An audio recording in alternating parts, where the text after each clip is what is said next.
we're gonna do this time on this show. It's gonna that's part of community also.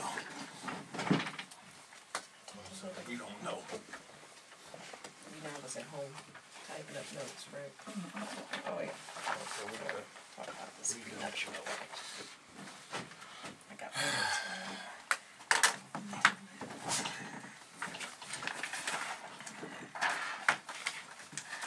We're not gonna talk about that today, right?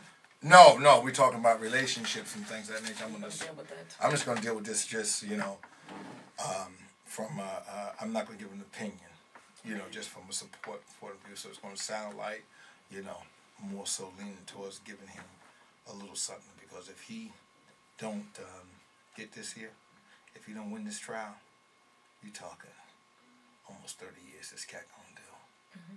You understand? Because he didn't take the plea bargain in 3 years. You follow what I mean? If this thing go down, he going.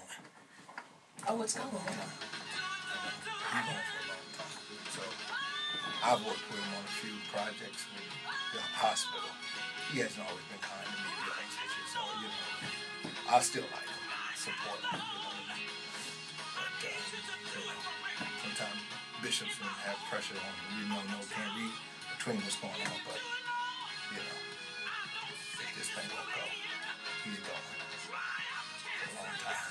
And they talking about the judge said there would be no parole for at least 20 years. So a case like that, family and all that, I don't know. I've been dealing with sexual offenders for 13 years.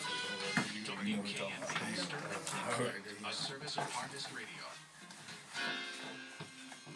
It's time now for the Town Talker with Reverend Zechariah A. Jackson. Reverend Jackson is founding pastor of the Church of What's Happening Now, located in Plainfield, New Jersey. And now, the Town Talker, Reverend Zechariah Jackson. Oh, it's good coming to you. This is the Reverend Zechariah Jackson from the Church of What's Happening Now, Town Talker Talk Show. I tell you, New Year's here. Was it the 9th today? The 8th. The 8th. Oh, man, I'm signing everything the 9th. Oh, God. I signed, the day is the 8th. Oh, man, I signed everything the 9th.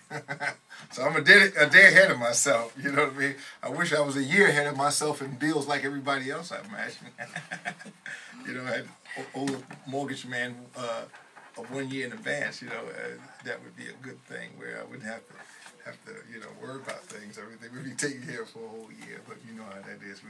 We live to pay bills because we want to live. Now, that's just a part of the whole thing today.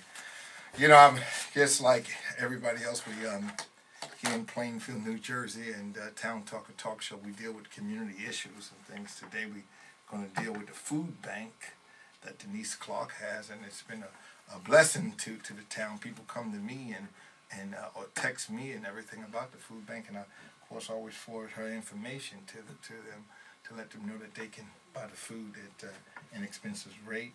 And we also have Dr. Reverend Jessica Walker. I called her in today because we want to follow up on that relationship thing and why black men and women are not getting married like they should. So, we have a whole job to do, and I'm sure there's going to be a lot of ears tuned in, and they should be. But I want to take a moment at this time, too, to talk about the paper today. I should have looked at the date myself. It's Thursday, January 8th. Steve Hatcher from the People Organization for Progress just walked through the door with his little son, and they're going to talk about, I imagine, the march. People Organization for Progress, People Organization for Progress. Martin Luther King lived him the dream. Dare to struggle, dare to win. The march will be held from the City Hall, starting at City Hall at 1 p.m. Around 2 blocks of the Quaker Meeting House at 225 Watchung Avenue. It's going to start at 1 o'clock Saturday, so if you can, please come out and, we have to sometimes look back at where we come from, and the things that we're doing today is a direct link to those bricks that was laid years ago, those cinder blocks, you could say, that we are living on today, and so many of us don't want to talk about that today. We don't want to act like we got there because we're strong and good looking and well educated, but I want you to know that years ago that they were strong, good-looking men that was working as porters on the train. They had PhDs, but they couldn't get jobs. You understand? Wouldn't give them no job. You know what I mean? Wouldn't give it to them and everything and stuff. So, you know, that's just the name of the game. You know, you have to sit down and pay homage to, you know, the beginning. But today I want to talk to you. I read the paper today, and of course everybody's been calling about the Pastor Rejects deal in sex case. Bishop Bimbo, 56, of Plainfield, faces charge in alleged sexual assault. So we sent out a little some prayer to him. Bishop Bimbo got married in 1975 to Anita Bimbo, December 1975, and they have two sons. And you know, we work with Bishop Bimbo and the concerned clergy on the hospital, with Millenberg Hospital situation, and you know, very supportive. So we don't know, you know, no one knows what, you know, I definitely don't know. I'm the church of what's happening now, so I definitely don't know what's going on. But I just looking at the paper, looking over some of the things, you know, that he didn't take the plea bargain, and according to the judge said that the Superior Judge John said that told him and his lawyer that if you don't take the plea bargain in this situation, 85% of the sentence has to be served. So you're talking a long time. Yeah, 28 years. 28 years or something like that. And you know, we send our prayer out. So if you can, send some prayer out to Bishop Bimbo and the bishop. You know, I got you in my prayer, the Reverend Zechariah. You know how to contact me through Harvest Radio. You know, just contact the Reverend if you feel you need some kind of support or whatever. You know, they say it was an 8-year investigation. I don't know why it would take 8 years to investigate something like that. I don't know. I know years ago when a young man, well, he was older than me, he said he was going to snatch my mama's pocketbook. I never forget, and I kept revenge for 8 years and beat him up 8 years later and charged me, though. I kept you know, I was running up the hill looking at him, you know, lifting weights looking at him. He didn't know it was an arm race going on. I was watching him eating fried hamburgers while I was eating Miss Jackson beans and rice. He didn't know, you know, cornbread and everything. I'm eating some nuclear fusion. I said, oh, I'm going to get you.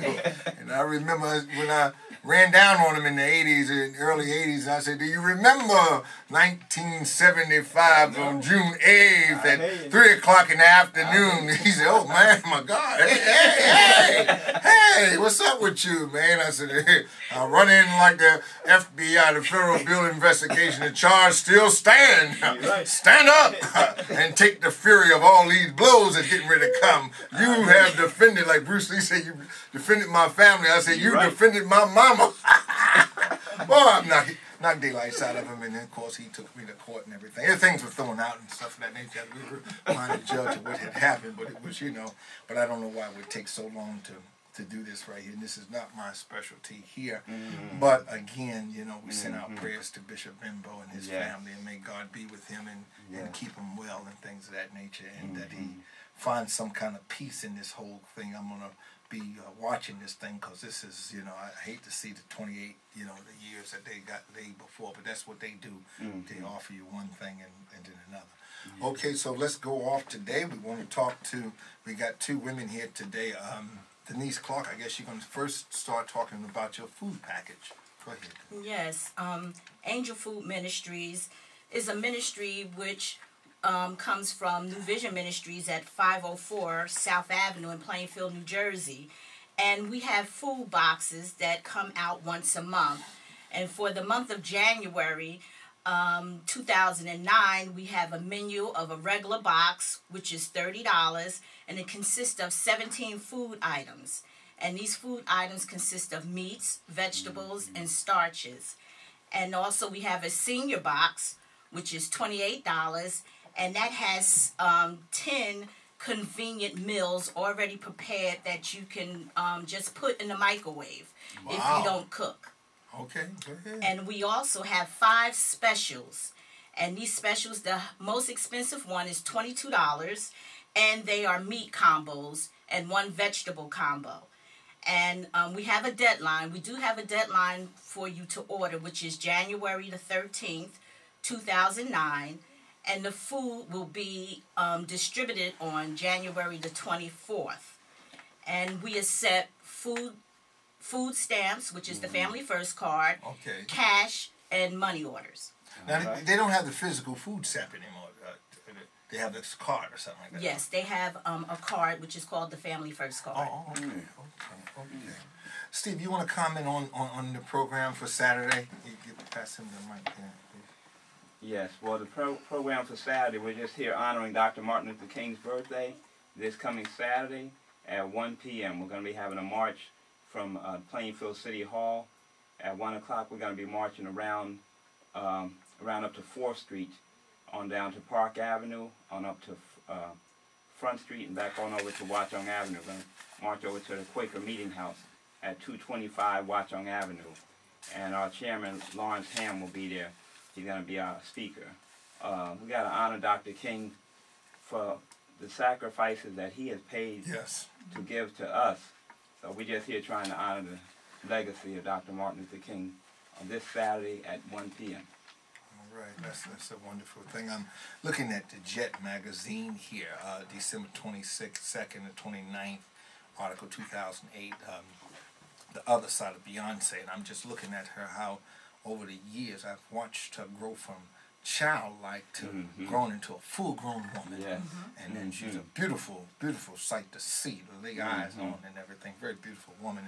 And I was in a meeting the other day, and young people was comparing her and her sister. You know, they always, see that's what I'm trying to say. That's the same thing with marriage, with husband and wife. People always trying to put one against the other. And I was, and you know, he said, sister looked better than her, Beyonce did. I said, listen, Beyonce is growing into a full-grown woman. And not taking anything from her sister and everything, but she has not developed into that yet, but she's coming into it. You see, and we got to stop picking, you know, and even Christians too got some talking about she's conceited, she's just, it ain't that she's conceited or whatever. You just can't let everybody jump up in your face. If you know that right there today, if you don't say, hey, hey, hey, somebody see you got some energy, they want to jump, man, they just jump like they want to jump into you. You understand? You got to, hey, hey, hold up. Back up a little bit. Now we talking all that touching and rubbing, and you know what I mean. You gotta check people and everything. And so you know, people talk about Beyonce, but she has truly evolved. And you know, and I remember her from the Survivor. You know that record, Survivor. I guess I was Survivor too at the time. All the old crazy relationship. Survivor myself. I had to listen to that record myself. I ain't the only man. I ain't the only man. I ain't the only man had to listen to it. Many times I thought about myself on it.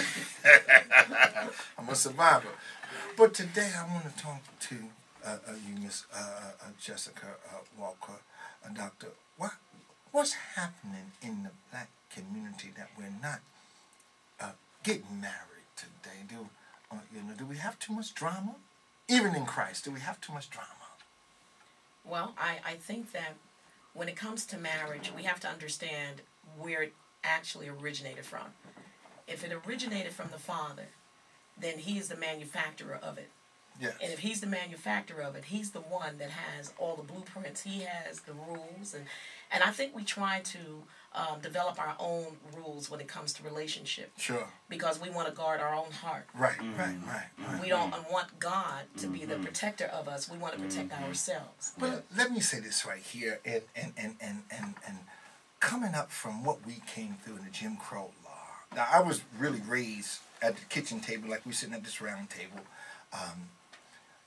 My mom and daddy talked about, because my father was 45 years older than me, so my mother was like 42. So their whole journey of talking really was civil rights. You understand? Talk a lot about, that's how I got a lot. I didn't get a lot from reading. I'm getting it now, but most of the stuff that I got was from them, and they sit around the table. And they talked about the Jim Crow law a lot, especially my mother. She talked about that law, man. That law was on the table every time I had cornbread and rice and beans, you see. So the idea is that coming up from what we come from today, and we have evolved economically. Yes, we have. Psychologically, we have evolved in things. Is the games the same? Because I'm meeting people that's talking I don't know. And they're talking a whole lot of things. I was with a woman the other day, and we were talking about relationships and things. And not only did she say about the brother had to have a good job, she said he had to have a good pedigree, meaning that she wanted to know what his mama did and grandmama and that grandmama and all that right there. She, she wanted to know if was he educated and this, that, and all. I sit there, I said, wow, I said, so in other words, if he was one in the family that just, God gave him an energy and popped him up, and he became the big CEO or whatever he became, I guess that still wouldn't be enough. She said, no, she wanted a pedigree. So what's going on with our psychology? What's going on with our mind? Are we sick or lame? Well, in that case, I think she's a little sick, because now you're putting pressure, or you're putting a degree of person that you want in your life, a caliber of person. And first of all, I'm probably the wrong person to talk to with that, because I don't believe that women should be out there searching for men anyway. I believe the man's place is to find the woman. Without a doubt, but even if he found her. Even if he found her. He ain't come along with that pedigree. He can't have her. No matter he find her, call the bishop or call whatever. No matter whether he beam it in like they did, what was it, Sweet Pea or whatever that guy is on CNN, whether they beam him in or whatever, he just ain't enough unless he has this thing. And I'm hearing a lot of this right here, because today we seeing that a lot of these sisters, I call them big sisters, they making that long money today. And they making that long money and stuff, and they say they don't need a man and whatever. They don't, they becoming, and they're becoming a little hard to deal with, angry and things of that nature. I remember the time I used to run to them, and now I see myself moonwalking from them. Well, you hit the nail on the head there. You're talking about angry women. Angry. Women that have been hurt, and they've placed all of their worth on the dollar sign. Yes. What they've accomplished in life and what they've been able to acquire through self-sacrificing, I guess, or I don't know how they got to where they got to. Sometimes people have sacrificed a lot to get to where they are. Right. Sure. Some people have scratched and fought to get to where they were. You're so right. However they got there, they are putting more credence in how they got there than why they're there. Well, and then it becomes a vicious circle, because a woman called me the other day and was talking to me about prayer for her sister. And they're down in Georgia, and I said, well, I'll pray. I said, now, what am I praying about? She said, the sister is a doctor, but she got some kind of muscle disease thing. I don't know, some kind of muscle disease. And she was living with this man that was just a common, a man, a station of life and things. But then now they wanted to take it to another level and get married. And the family is furious. The family is furious. They're mad because they feel that she should get a doctor too. You understand me? They want her to have a doctor. The whole family is part. They call in the Reverend, and I listened to him. I said, wait a minute. I'm not going to cast a prayer nowhere. I got kids out here that need parents. I got homeless out here that need this. People not paying their mortgages. I'm not casting a prayer for this foolishness. Is what get from before me, Satan. What I said. This is nothing but drama. Yes, that's it. And then her daughter cussed the man out. Cussed both of them out. I mean, cussed mine out. And then he would not, she come back later with her uncle to forgive, because he told her she was wrong, but he wouldn't pick his head up. And she, the mother talked to her. Of course, that's her daughter, but the stepfather never even recognized him as stepfather. Called him Johnny or whatever his name is. Never. I said, well, that's a stepfather, but they went back to Johnny. They didn't want to claim that he should at least acknowledge that she said sorry. I said, but sometimes you can dig into somebody so hard that it takes a long time. Some people, right? Yes. Take that pickaxe and they go into you, boy. Right. Yes. You know what I mean? Before artificial skin and things of that nature and filler, that hole would be there. Take a long time for that muscle to grow back up. See? So, and I said, well, I can't say nothing about it. I imagine that it's going to take him some time to heal from, because you don't know from the depths of what you said. Yes. So how do we, the families too. Everybody is so involved, and women today dating men on a sneak tip, dating men not on the down low, but on I guess undergo. I mean, they want to go give it under. On the undergo, they want to go to the movies, but they don't want people to know. You go to church with them, they don't want you to take them to church because they don't want people to you don't sit by me now, you know, because you're going to church because they got this circle, they forming these, and I'm not just picking on women, but this is what I'm hearing. These women today are forming these packs, you know what I mean, where if you don't come with, you know, whatever, you don't even worthy. But then the man will go to the church and then he gets spirit and get noticed. Get noticed in spirit. Right? Now by somebody else. There you go. Now he's okay. Right. Right? Now he's accepted. Now you trying to reach back and he ain't trying to sit there. Well, you know what? I've been walking in here by myself for 6 months. I'm okay. Now the problem lies there. That's right. You know, we doing what other people used to do to us a lot. We're doing the same old thing. We are starting to fight each other and tear each other down the same old way the man used to do us years ago. We have gotten it. We have not healed from it. And we're getting stupid and silly with it. So what do you do in a case like that? How do you, Doc, I don't know, but what do you do? Well, you know, this is a deep subject. I told you it was deep. That's why I called you. You talk about, you're dealing with the psyche of man. You're dealing with the soulish realm. That mankind. You're going to have to say man and mankind. Mankind. Man no more. No, I'm not. We're going to put it on when both I say now. man, I mean say mankind. Say mankind. Say mankind. Okay. Mankind meaning, listen, for the Town Talker Talk Show, mankind means woman and man. Let's lay the playing field right. Go ahead. Okay. Well, you're dealing with the psyche of mankind. You're dealing with the soulish realm. Yes. You're not dealing with the spirit. They're not dealing with relationships out of a spiritual vein. They're dealing with it out of a soulish vein. And I know it sounds textbook, or it may not sound like reality, but that is the reality. You're dealing with a part of you that should be overwhelmed by the spiritual part of you. You're living from the outside in and not the inside out. Yes. So when you're living from the outside in, you're subject to all kinds of things. You realize you got generational curses that are affecting mankind. You got things that people have to deal with on a regular basis because you haven't addressed it in the spirit. So therefore, you're talking about Christians. I'm hoping we're dealing with Christians. Yes, we deal with... Because to deal with the world, right. that's a whole different realm. But that's what I'm saying. You got the same thing in the churches now that you have on the secular thing outside too. You understand me? You got the same kind of thing. You know, everybody seems to be, they're holy in one hand, but don't you follow? You understand me? You know, and they're holding. Everybody worrying about these little things, and we have basically the same thing going on again and again, whether it's in the church or out of the church and things. And I'll say this right here too, that there's a lot of available men out here for black women. There's a lot of black available men.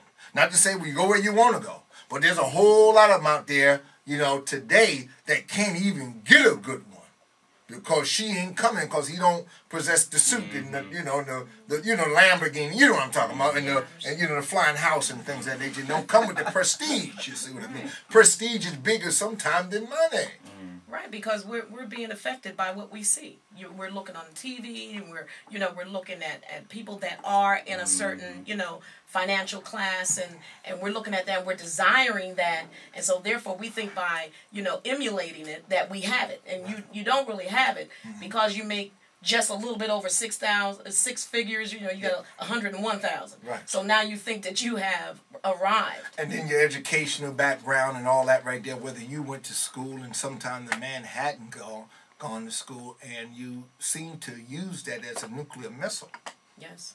So how do we, build a cold shield? I remember when they first went to Iraq, they called it Desert Shield.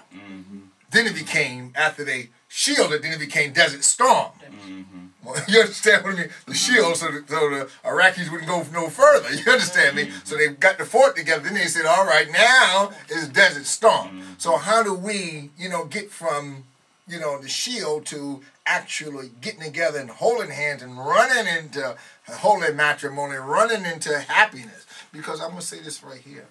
A lot of our women are stressing out bad because there ain't no man there. And I know it. Right. I know what it is. You understand me? They can't. You know you. Even I remember trying to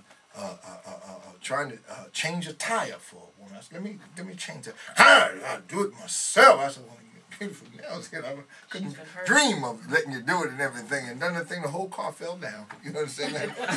Whoa! Have you ever changed a tire before? Good thing we went on 78. You know what I mean? There are a whole lot of things going on. So how do we today? You understand me? You know, how do we change? I mean, you know, what can we do to land? We got to land because we're going to have this show every month. You know what I mean? On relationship and things. How do we land? How do we bring you in? What's going on? Well, where is a person's relationship with Jesus Christ? Where is their Oh, wait a minute. I'm glad you said that, Doc, because they read Bible all the way. I mean, these are people Bible reading. Yeah, but you can read Bible. And wait a minute. They're reading Bible, they're tithing, they're offering, they're doing all these things. See, this is what I'm trying to say. There's some superstition going on somewhere. They're doing all these things. Do you live Bible? Do you live Bible? We read a lot of books. I read a lot of authors. And I don't live by every author that I read. But that book is not just simply something I should be reading. That's something I should be living. Right. Yes. Yeah, well, they say they live it, so I don't know. I know, Denise, you got any comments on it? You want to say something? I don't want to put Chairman Steve Hatchett in it. I would like to, but I don't want, because he got to get the people to come out to the march. They might not come. Yes, just thinking about it in this vein. Jesus. If the man is truly seeking a wife, and he seeks someone who does not want to receive him because of his status, he's not making as much as she is, or, you know, she might feel that she is at a certain level, he's not there. A lot of times, Denise, let me interject. A lot of times it's not really the forces of her that you got to fight.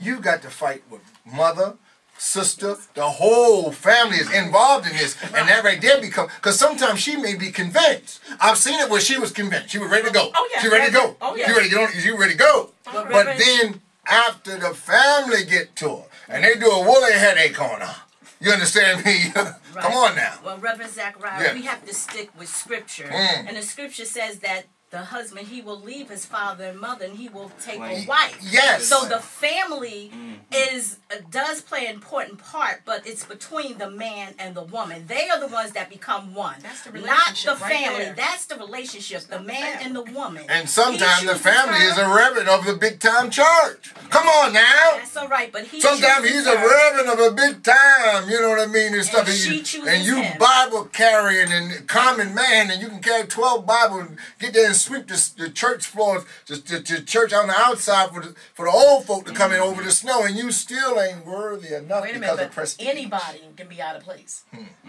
How do we get them back in place is what I want to know. Go ahead, Denise. Once the choice has been made, yes, the husband and wife have to stick together and be one. This is before husband and wife. Before husband and wife. You said husband and wife. They're dating. Right, they're dating. Go ahead. If he has decided to choose her and she is in agreement with that, the family does not have anything to do with it. Not unless they allow the family to have that great of an influence on them, then they don't deserve to be together. But sometimes the woman is beat down because of the journey in life that she had taken on and she had done, and the family was stuck by her. So they feel that there's a debt that needs. I remember one time I said, well, listen, can we just pay this debt? How much is it? I take a loan. Can we just pay this debt and get this thing over with? I love your family, we just can't. You understand me? The family can't come on now. The family can't come with you. And that's the bottom line. You're not marrying the family. That's right. There's no getting around that. The family just cannot come, and their influence cannot be that great. It's one, husband and wife. And they have to reach that understanding before they even marry. The man and the woman has to come together and discuss these things. And most relationships that start off with the family in it are the ones that end up in But then we have what we also seeing is secret relationships where the woman may be journeying with this guy for 6 to 8 months and no one really know. Okay. They have a secret thing that maybe you know because you and her are real close. But the rest of the girls don't know because you don't fit that social economic status. Right. Oh, there's a whole lot of game going on. I'm trying to get my sisters and my brothers to the altar to get married, and the way God has led me, say, you know what? Do not hold back. The Church of What's Happening Now, Town Talk, a talk show. This round table of talk we ain't holding back. That's right. Not this year. You're All right. right. Okay, throw me off there if you want. But we ain't holding back. Okay. Okay, so now I want to know, how do we land this year? Come on, you finish it up. We got Well- about a minute, 2 minutes. The way we gotta land, somebody has to understand what commitment is. Commitment is not about me being committed to my whole family, Okay. my whole family values. Uh-huh. I, as a woman, have to be committed to the man that I'm getting ready to marry. All right. If he's going to be the man of my life, That's my right. husband, then I have to listen to him. Even we have to come to a oneness, just like Elder Clark says. We have to be one even before we walk up that aisle. Yes, without a doubt. Without a doubt, the Because- marriage start way before then. Because if we start that, if we start this teeter-tottering before it even happens, guarantee you when it happens, it's not going to be happening long. It's going to stop happening Yes. soon after it happens. I hear you. So what we have to do is establish game plan. And we can't establish game plan as a Christian, not if you're dealing with me. You can't establish game plan as a Christian and eliminate the Word of God. That's right. Because the Bible in Ephesians speaks specifically about relationships. That's right, that's right. Paul talked about relationships.